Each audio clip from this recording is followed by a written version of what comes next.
सदगुरु श्री विशाल साहेब की जय। सदगुरु श्री प्रेम साहेब की जय। सब संत समाज की जय। बोलो सदगुरुदेव की जय। परम पूज्य मंच आसीन वंदनीय संत समाज, आदरणीय भक्तगण, माताएं एवं बहनों, बच्चों, अभी काफी देर से संत गुरुजन के विचार हम सब श्रवण कर रहे थे। आज सदगुरु श्री विशाल साहेब जी के स्मृति पावन दिवस के अवसर पर हम सब पधारे हुए हैं। सदगुरु श्री विशाल साहेब जी के विषय में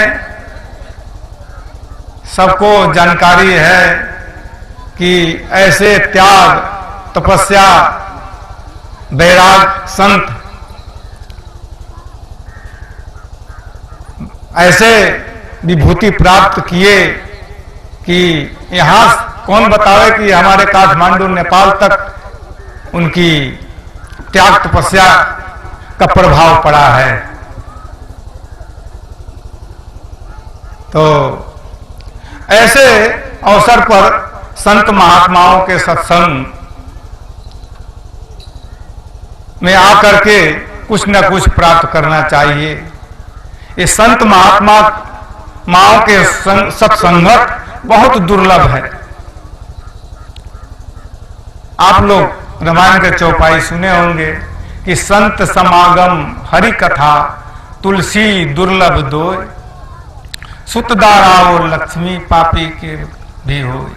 पापी से पापी, अधम से अधम, नीच से नीच काम करने वाले व्यक्ति को धन, संपत्ति, पद, प्रतिष्ठा, ऐश्वर्य प्राप्त हो जाता है।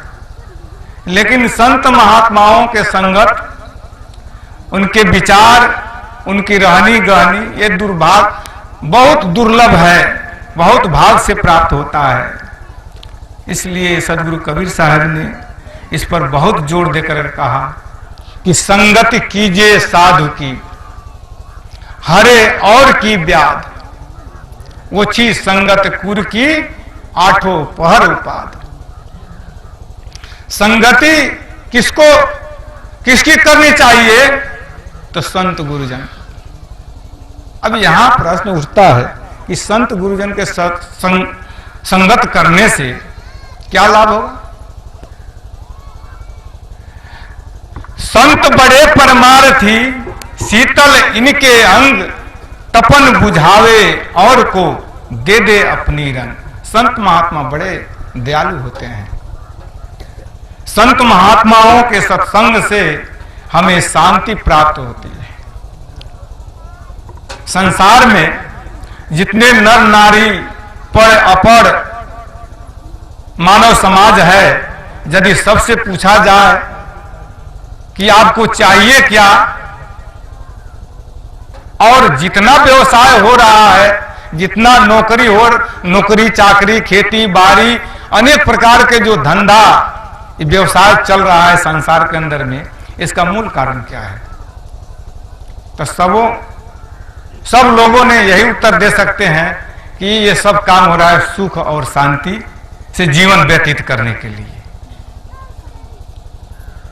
परंतु सुख शांति प्राप्त होता नहीं। सुख शांति का प्राप्त करने का एक ही अवसर है संत महात्माओं के संग।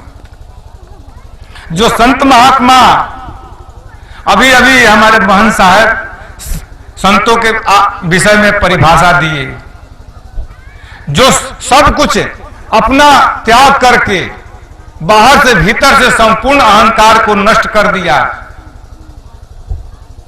जिसके अंदर में थोड़ा भी किसी प्रकार का भाव नहीं रहा, वही संत होता है। मात्र कपड़ा लगाने से संत महात्मा नहीं होते हैं। आपा तजे हरि भजे नक्सिक तजे विकार। आप लोगों ने इस पर बहुत अच्छी चर्चा सुने कि अपने अंदर के संपूर्ण अहंकार, संपूर्ण कामना, संपूर्ण वासना, जहां तक मन के चाल है, सबको हटा करके अपना स्वरूप में शांत, जैसे आप लोगों ने इस बदिया बाग में बैठे हुए हैं, सदगुरु विशाल साहब ने पूरा बस्ती छोड़ करके यहां उन्होंने अपने आप का तपस्या किया। ऐसे संत के संगति, ऐसे संत के विषय में मैं कह रहा हूं कि ऐसे जो अपने अंदर में शांत तृप्त हो गया, वो दूसरे को भी शांत कर सकता है। जो अपना घर में आग लगा करके जला दिया है, वो दूसरे के घर को क्या बचा सकता है? जो अपना बचाया है वही दूसरे को बचा सकता है। तो ऐसे संत महात्माओं के संगत करने से क्या होगा? तो हमें सुख और शांति प्राप्त होगी। इसलिए साहब ने कहा कि संगत कीजिए साधु की। साधु की संगति करने से सुख और शांति प्राप्त होगा। शांति प्राप्त करने का मतलब है कि हमारे अंदर का अहंकार, कामना, वासना, इच्छा, अनेकों प्रकार के मन के जो विकारे हैं, जब तक नहीं हम निकाल पाएंगे तब तक हमें शांति प्राप्त नहीं होगा।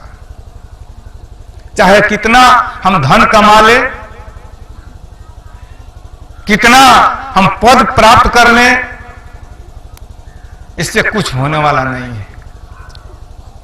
धन तो रावण के पास में भी था, कौरवों के पास में भी था, कंस के पास में भी था, लेकिन आप लोग उनके जीवन चरित्र को देखिए कि आज उन लोगों का नाम निशान भी नहीं रह गया।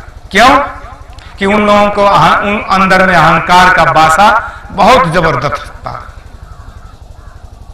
इसलिए संत महात्माओं के संगति करने से हमारे अंदर के विकार निकल जाती है।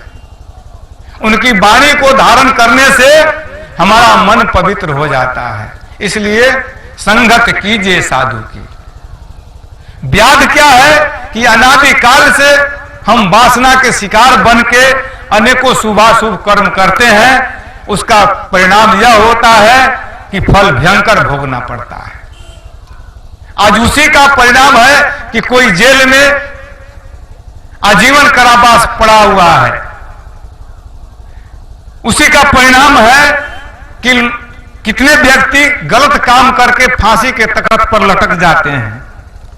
और उसी का परिणाम है कि एक व्यक्ति अपने आचरण विचार पवित्र कर लेते हैं तो उनके ऊपर फूल चढ़ा करके उनकी पूजा होती है। मानव दोनों है, लेकिन अंतर विचार के बदल लेने में है। तो ये अनादिकाल से ऐसे व्याधि के चक्कर में हम पड़े हैं। ये व्याधि का नष्ट कहां होगा? तो संत महात्माओं के संगति से। इसलिए संगत कीजिए साधु की, हरे और की व्याध। दूसरे के व्याध हरने के लिए संत महात्मा, जैसे एक पद ने कहा है कि वृक्ष ने खाए फल अपना। वृक्ष जो है पेड़ में फल फलते हैं। आपके यहां तो बहुत बगीचे हैं, लेकिन फला हुआ वृक्ष अपना फल अपने स्वयं नहीं खाता। किसको मिलता है? हम लोगों को मिलता है। वृक्ष ने खाए फल अपना, नदी न सींचे नीर। नदी नाला है, जो नदी बह रही है पानी, तो अपना पानी अपने प्रयोग में नहीं लाती, वो हम लोगों को प्रयोग में लाता है। उसी प्रकार से परमार्थ के कारण संतन धरा शरीर। परमात्मा ये अपना कल्याण करते हुए पूरे नर नारी, पूरे समाज के लिए संत महात्मा हुए हैं। तो ऐसे संत अनेकों प्रकार के दूसरे को व्याधि को हरण करते हैं। तो इसलिए संतों की संगति करना चाहिए। हरे और की व्याध, अब ओछी संगति कुर की। साहब अंत में कहते हैं कि ओछी संगत माने खराब बुद्धि वाले, गलत काम करने वाले, ऐसे व्यक्ति को संगत यदि जो व्यक्ति करता है तो आठों पहर उपाधि से दूर नहीं हो सकता है। जैसे भी संत महात्मा भी भजन गाते हैं कि मानव को जैसे संग मिले, कपड़े को जैसे रंग मिले, वह उसी रंग में रंगता है, जीवन का कड़कड़ खिलता है। सत्संगति से सुख मिलता है, जीवन का कड़कड़ खिलता है। सत्संगति से किसका सुधार नहीं हुआ? आप देखें, अंगुली माल का सुधार हुआ भगवान बुद्ध के दर्शन पा करके। आप वाल्मीकि जी के देखिए कि रत्नाकर डाकू के नाम से प्रसिद्ध थे, लेकिन एक महान विद्वान संस्कृत के रचयिता वाल्मीकि जी के नाम से प्रसिद्ध हुए। ये किसका प्रभाव है? ये संतों के संगति के प्रभाव है।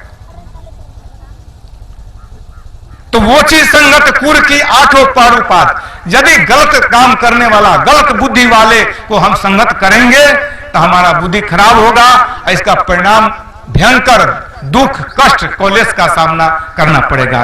इसलिए साहब ने कहा कि संगत कीजिए साधु की, साधु की, सज्जन की संगत करनी चाहिए, जो अच्छा रास्ता बतावे, अच्छी शिक्षा जहां से मिले।